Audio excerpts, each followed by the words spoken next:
Oi, vamos terminar a aula de tecido conjuntivo propriamente dito.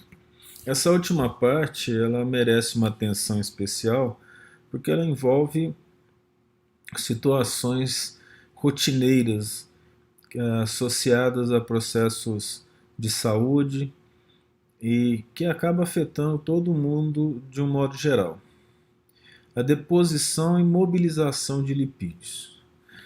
Os triglicérides que a gente absorve, né? Triglicérides porque é triglicerol com radicais acil, derivados do ácido graxo. O que é o ácido graxo? É um ácido carboxílico. De acordo com alguns autores, com mais de 3 carbonos, é um ácido graxo, que é o Russell de química. Já os autores de bioquímica falam que com mais de 7 carbonos já é um ácido graxo, como Leininger, de bioquímica. Outros falam que só é ácido graxo acima de 10 carbonos. Os ácidos graxos do nosso organismo, eles têm em média 16 carbonos. O mais comum é o ácido palmítico com 16 carbonos. Então, três grupos de ácido graxo, chamado radical acil, em que o OH é removido, o que sobra é radical acil. Os alunos veem isso na bioquímica e também no ensino médio, na química orgânica. Então esses triglicérides, eles chegam a nós através da alimentação e quando eles são digeridos no tubo digestório, eles caem na corrente sanguínea e na corrente linfática, a maioria no caso nos linfáticos, e se agregam formando estruturas chamadas quilomicrons. E esses quilomicrons carregam triglicéridos, que esse aqui é um exemplo de quilomicron, fosfolipídios, né, que é um triglicéride em que um dos carbonos é fosforilado, tem um grupo fosfato. O colesterol é uma estrutura complexa formada por anéis que são a base de todos os hormônios corticoides, ésteres de colesterol e as apolipoproteínas, que associam e aglutinam, né, essas organizações lipídicas. O triglicéride ele pode ser originado do fígado por uma apolipoproteína chamada VLDL, Very Low Density Lipoprotein. Ela é sintetizada nos adipócitos, os triglicérides. Aqui vamos aumentar o tamanho, vamos colocar 125% e vamos mostrar isso aqui. Ó. Eu acho que eu vim pro lado errado. Estou apanhando aqui, mas vamos lá. O que é isso aqui? Esse esquema eu fiz questão de fazer porque os quilomicrons e o VLDL, a partir dos capilares sanguíneos, eles liberam triglicérides. Isso aqui é um triglicéride. Esse aqui é o glicerol e esses três são radical acil. A lipase lipoproteica, ela quebra esse triglicéride no glicerol, que é um álcool com 3 carbonos, né, que é um propano triol, ou 1, 2, 3 propano triol, mais 3 radicais de ácido graxo. Dessa forma, eles penetram no adipócito. É importante lembrar que o glicerol ele é polar, então ele é carregado facilmente pela água do sangue. E os radicais acil, eles são carregados por uma proteína específica para carregar substâncias polares, que é a albumina do sangue. Eles penetram aqui no adipócito e aí eles são regenerados formando triglicéride e ficam armazenados aqui. A glicose também ela sofre metabolismo que propicia a formação de triglicéride. A bioquímica explica isso aqui melhor. Em mais detalhes, nós não podemos gastar esse tempo agora mostrando esse metabolismo da glicose. Se for necessário, esse triglicéride armazenado, devido a uma lipase sensível ao hormônio, no caso a noradrenalina, tem um receptor para ela aqui na membrana, de novo o segundo mensageiro, o MP cíclico, de novo a proteína quinase, que fosforila outras proteínas, no caso a lipase sensível ao hormônio. Essa lipase então ela quebra o triglicéride e libera para o sangue novamente aqui ó, os 3 radicais acil mais o glicerol que são transportados de acordo com a necessidade para os tecidos, né? Então esse aqui, olha, é o metabolismo geral dos triglicérides, né? A quantidade, só voltando aqui, 87% eu acho, o tamanho. Então veja bem, os quilomicrons, eles são importantes porque eles carregam os triglicérides do intestino para o fígado, ou para o sangue, né? Na verdade é para os linfáticos. Você imagina se cai triglicéride no sangue, a quantidade de artéria entupida seria maior. Mas primeiro vai para o linfático, para o fígado, eles são formados no intestino. Então eles são carregadores de triglicérides, de colesterol, como nós vimos. Nos capilares, tem a lipase lipoproteica mais a glicose, como nós vimos aqui, ó, que gera a quebra, né, para formar glicerol e ácido graxo, e radicais acil. No adipócito, a lipase sensível, foi o mecanismo que a gente explicou ali, né? E os ácidos graxos são carregados pela albumina do plasma. Então esse esquema aqui ó, mostra o que está escrito aqui do lado. Só lembrando que na sala de aula do Google, nós temos os slides dessa aula. Aí é só acessar essa sala de aula do Google e lá vocês terão esses slides para poderem estudar. A inervação nos tecidos adiposos, né, no caso do unilocular, é o tecido que é inervado. Então o sistema neural e os vasos, eles penetram através dos septos que tem no tecido, mas não ocorre uma inervação direta no adipócito. Já no multinocular, como se pode observar aqui, ó, nessa célula, nesse adipócito típico multilocular, porque tem várias gotículas separadas, você tem aqui uma sinapse. Essa sinapse aqui é do sistema neural autônomo do tipo simpático. E ele vai controlar o trabalho de liberação e utilização dos triglicérides. Em jejuns prolongados, atividade física intensa, frio, aí o sistema neural simpático atua. Ele vai fazer com que esses lipídios sejam quebrados e para produzir não somente ATP, mas também para produzir calor, de uma forma direta que nós vamos ver em breve, né? Esse trabalho gera o que nós chamamos de remoção dos lipídios, né? Eles são removidos das gotículas dentro do citoplasma.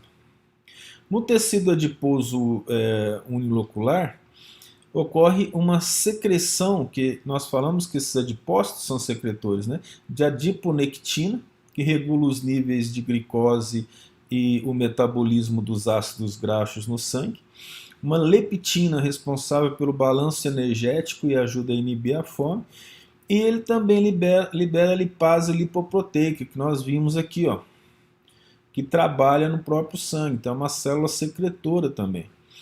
Novamente, aumentando o tamanho, essa estrutura aqui de desenho, né, é para mostrar, por exemplo, o efeito da leptina, que é hoje muito estudada devido ao problema da obesidade, de ser uma síndrome, né?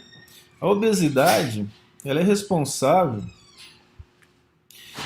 por, vamos dizer, uma síndrome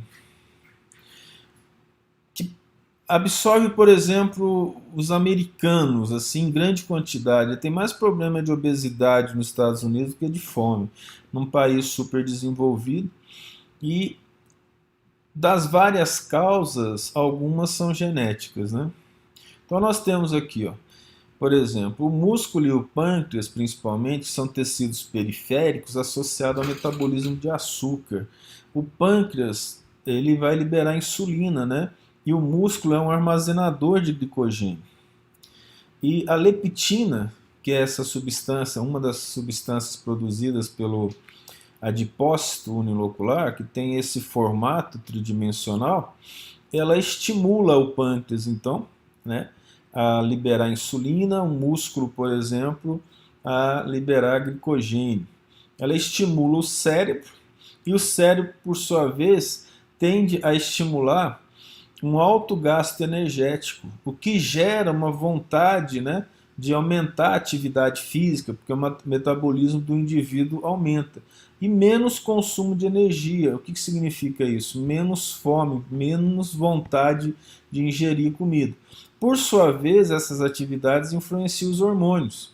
E o cérebro associado com os hormônios, mais a atividade física, o que acontece aqui? Ó? Ela faz com que os adipócitos não mantenham, né, em grande quantidade o triglicérido aqui dentro. Ou seja, isso significa que o lipídio vai ser queimado. E sendo ele queimado, a quantidade de gordura dentro do adipócito diminui. Então a leptina produzida pelo próprio adipócito, ela gera um controle na alimentação, uma tendência geral do comportamento a aumentar o metabolismo do indivíduo é um gasto energético. Sendo então que uma das possíveis causas associadas à obesidade é a deficiência ou na produção de leptina ou nos receptores de leptina nos vários órgãos do corpo. Isso é um dos problemas aí associado com a obesidade e com o metabolismo de ácidos graxos, né?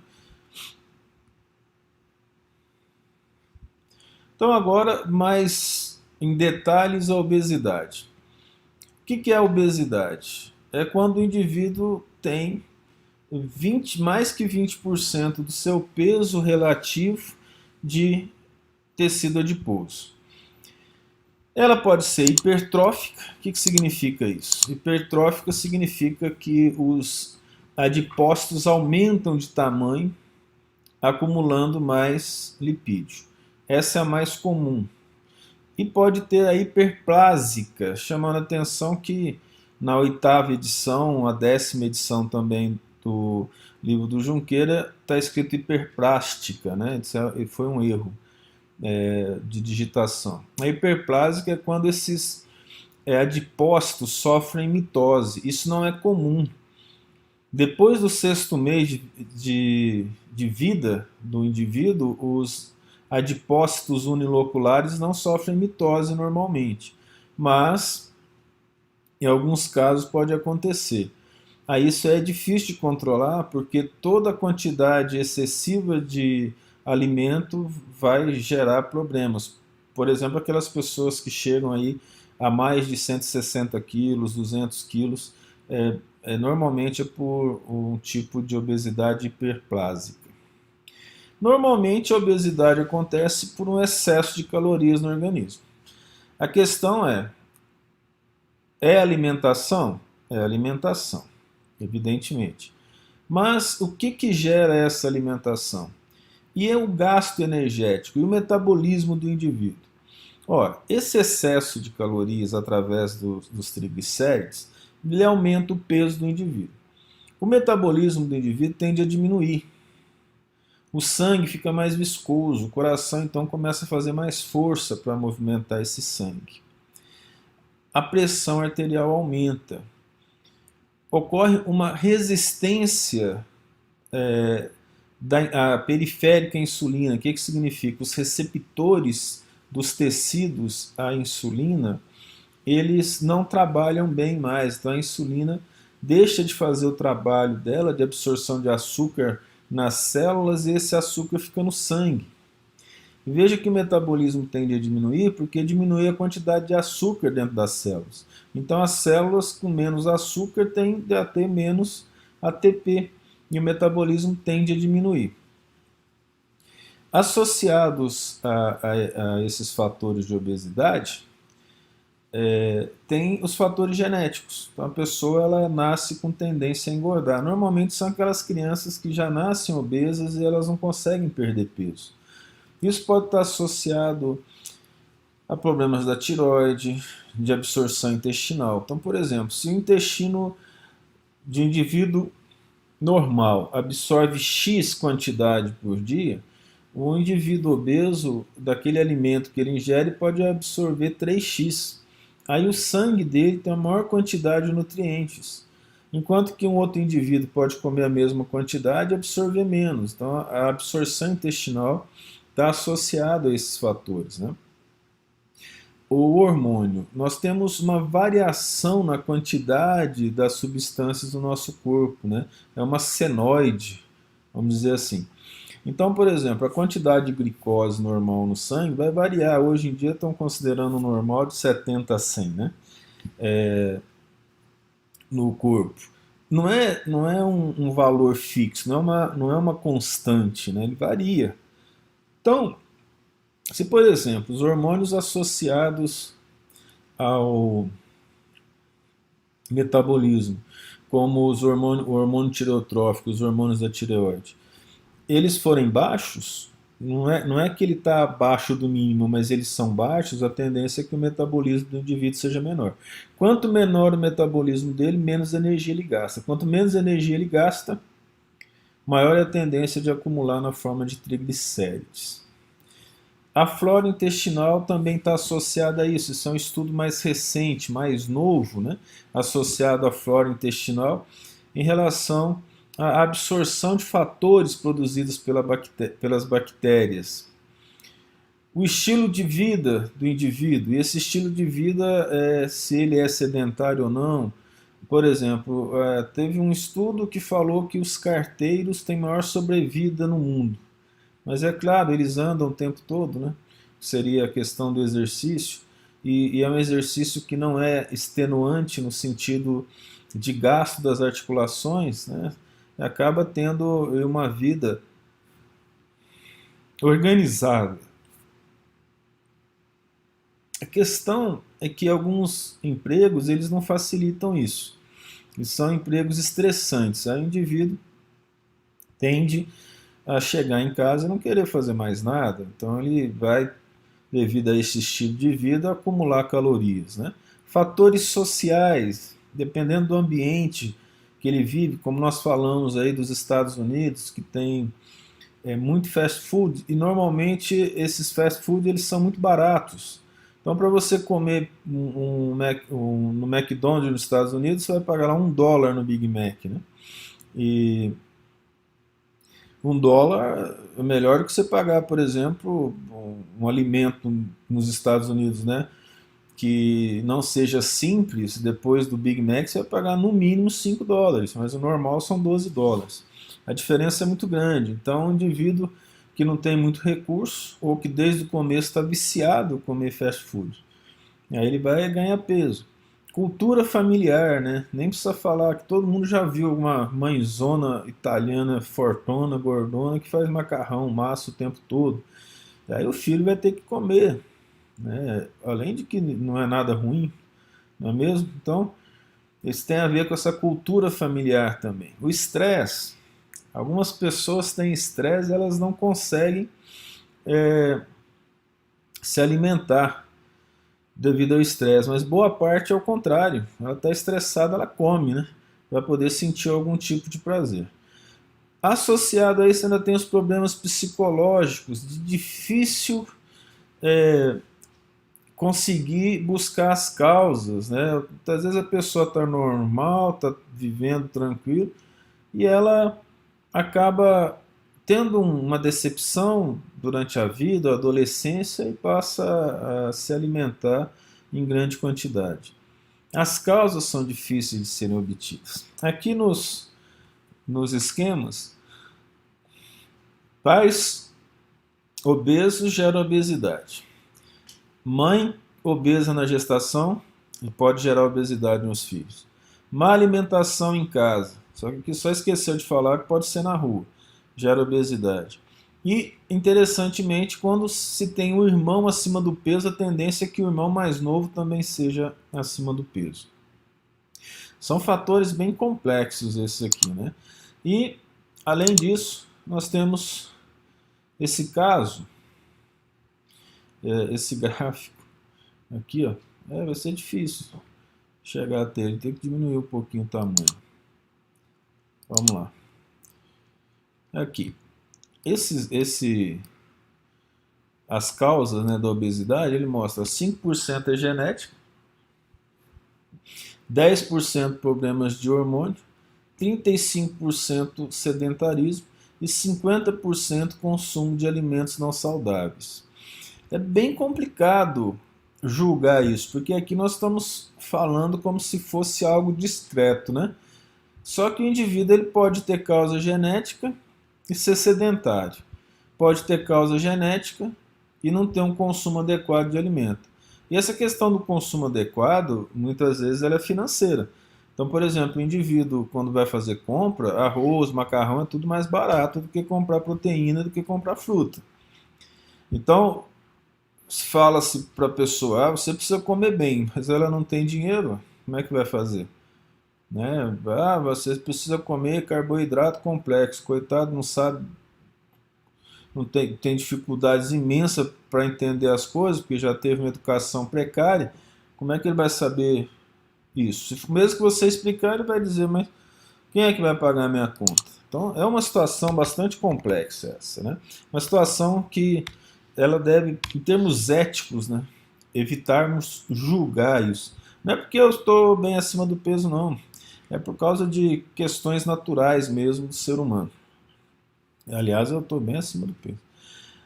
O tecido adiposo, em termos de origem, são as células mesenquimais. Essas células mesenquimais também formam fibroblastos e lipoblastos. O lipoblasto forma a célula do tecido adiposo marrom e a célula do tecido adiposo unilocular. Marrom era o nome antigo, né? Hoje estão chamando de pardo. Existem estudos que mostram a diferenciação disso, mas não mostram, vamos dizer assim, a causa. Por exemplo, por que o tecido pardo está localizado em tal lugar e assim por diante. No caso aqui, a histogênese do tecido adiposo unilocular, por exemplo, devido a essa capacidade de multiplicação que pode permanecer no adulto, né, pode gerar tumores. Os tumores mais comuns são os lipomas. O lipoma ele é benigno, não costuma dar problema, tem essa característica que esse aqui está muito grande. A maioria dos lipomas eles são lipomas bem pequenininhos e não tem caso relatado até hoje de um lipoma ter se tornado um lipossarcoma. Mas é bom tomar cuidado. Eles são macios, né? Flexíveis e pouco dolorosos. Aliás, quase nunca é doloroso. Essa aqui é a histologia de um lipoma. Você tem aqui, ó, um tecido adiposo maduro, só que produzido em grande quantidade numa região em que não precisava ter tanto assim. E existe esses grupos de células em volta dos adipócitos. Aqui adipócito, adipócito, adipócito, aqui um grupo de adipócitos, né? Então você tem essas partes fibrosas aqui envolvendo e está aumentada. Você não tem assim nada muito grave, nem infiltração, tem um aumento. Algumas vezes, raras vezes acontece que ele desaparece. Já um lipossarcoma, que nós podemos ver aqui, ó, no indivíduo, ele já apresenta essa característica de multiplicação em alta quantidade. Um lipoma ele começa, cresce até um determinado tamanho e para. Muitas vezes ele é pequenininho e a pessoa não percebe, né? Depois de um certo tempo, palpando o corpo, tem uma coisinha mole aqui, lipoma.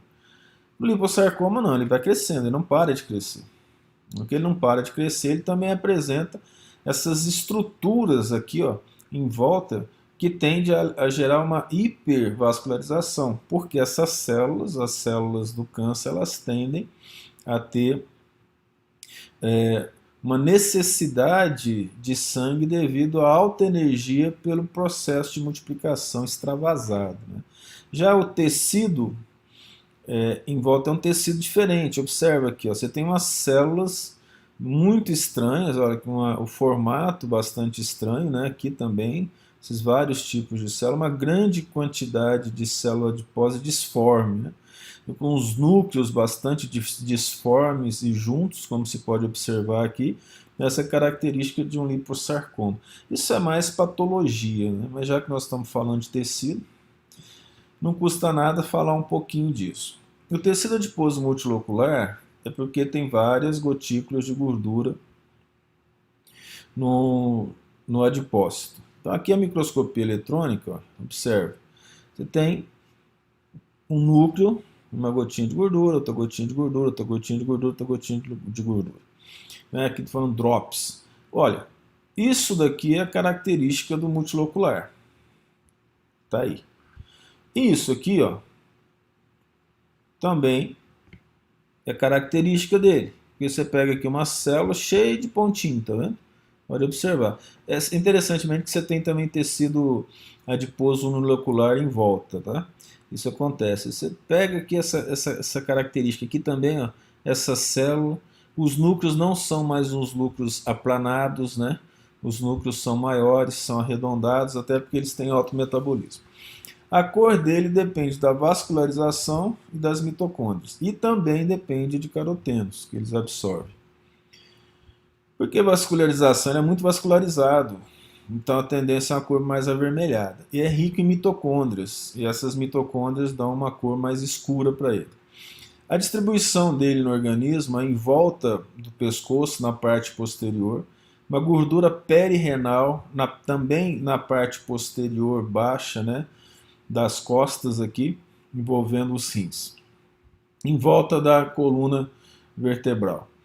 Olha, isso é interessante porque o indivíduo cresce. Antigamente eles falavam que esse tecido desaparecia. E não é verdade, ele não desaparece. É que o indivíduo cresce e ele fica do mesmo tamanho de quando o indivíduo era bebê. Mas eles ainda existem no adulto, né? Então no adulto ele não cresce. Nos animais hibernantes, ele pega quase o corpo todo, porque é chamado de glândula hibernante, porque esse tecido ele é responsável por manter a temperatura nesses animais em regiões frias. Então, parte da energia do açúcar e do triglicéride gera calor. Então, essa glândula também ela hiberna. Quando chega na época de acordar, ela começa a funcionar de novo. E aí o animal acorda. Normalmente estão associados com grande quantidade de vasos sanguíneos em torno dele. O processo, né, de produção de energia, ele é assim.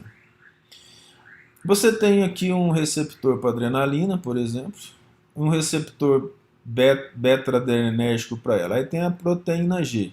Já falamos e repito.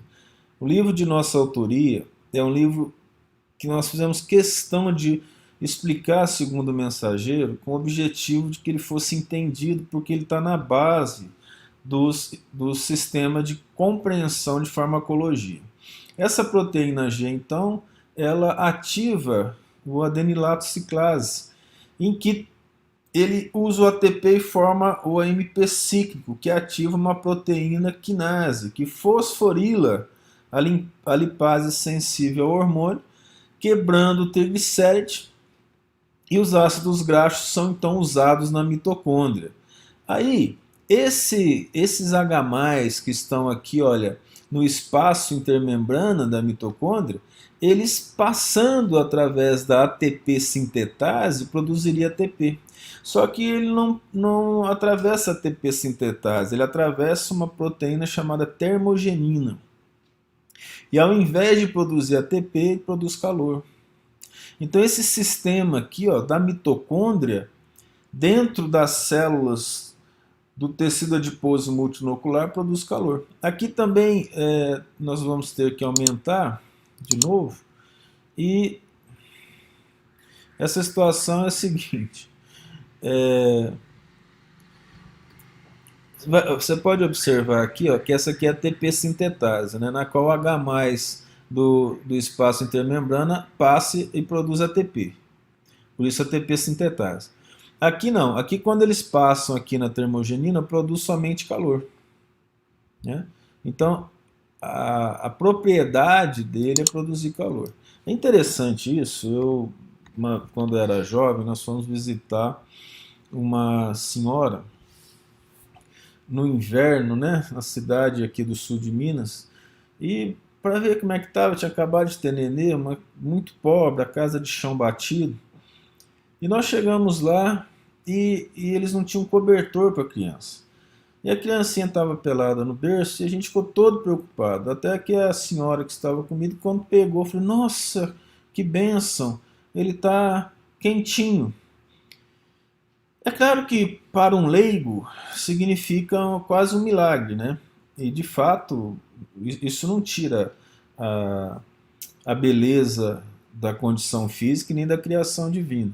Mas a criança acaba se aquecendo, tendo condições de se aquecer por esse tipo de tecido, que já é uma prevenção a problemas que existe no ser humano.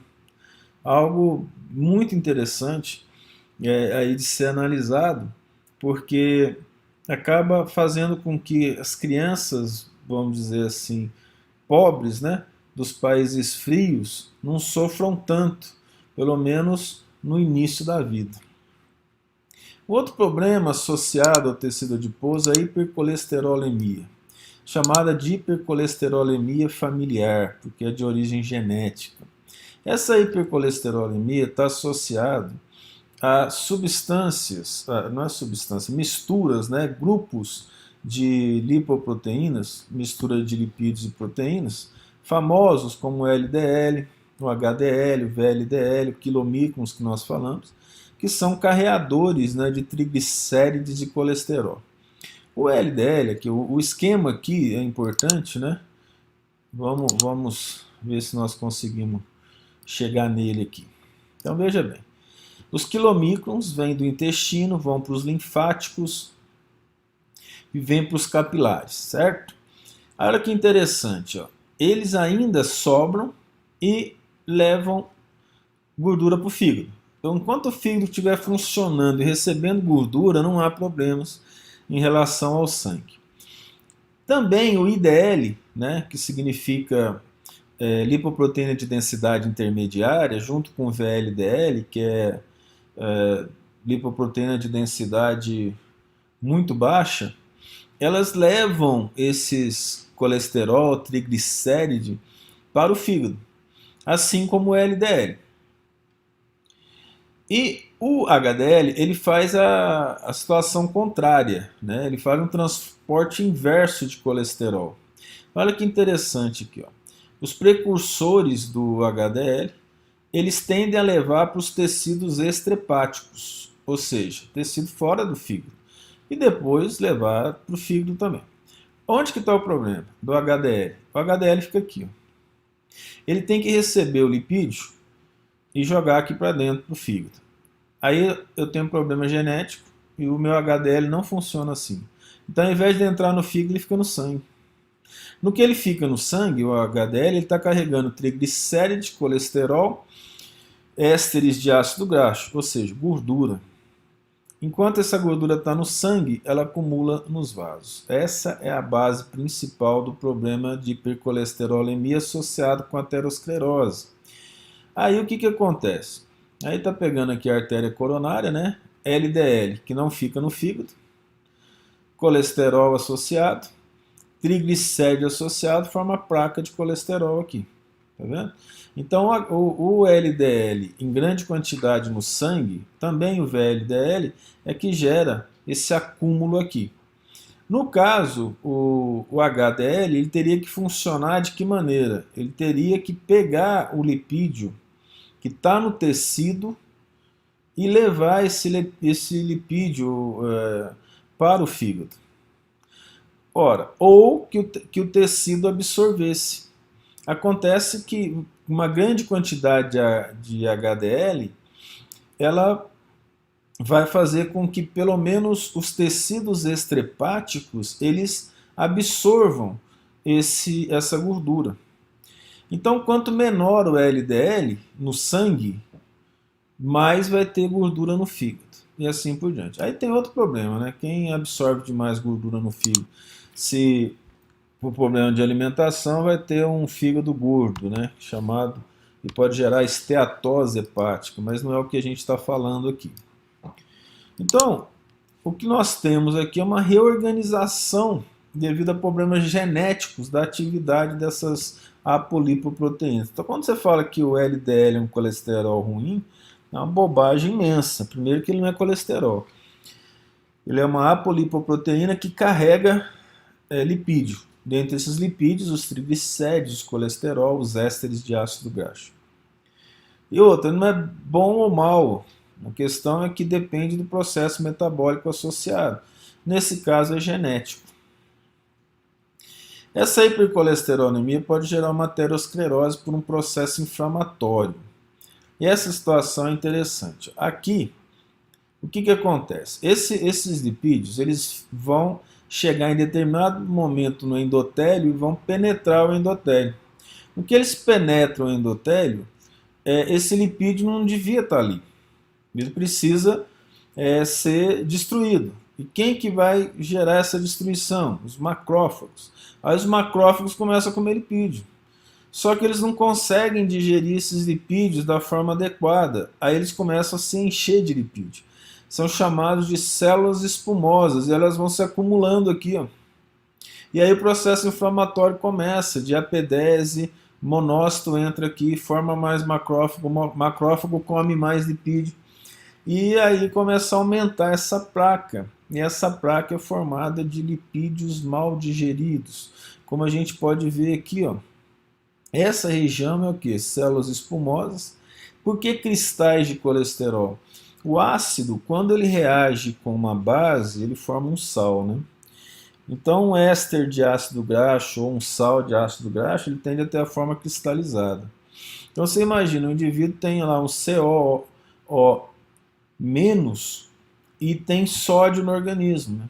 Aí ocorre essa ligação iônica e cristaliza, endurecendo a artéria, que é o que acontece aqui ó, com os ésteres. Né? Então, essa placa, além de tudo, ela é um processo inflamatório causado por macrófagos tentando digerir o excesso de lipídio. Então, a aterosclerose acontece, muitas vezes esse coágulo rompe aqui, né, que é um pool de lipídio, e vai tapar uma artéria que está mais à frente. Está aí terminada a nossa terceira aula de tecido conjuntivo propriamente dito.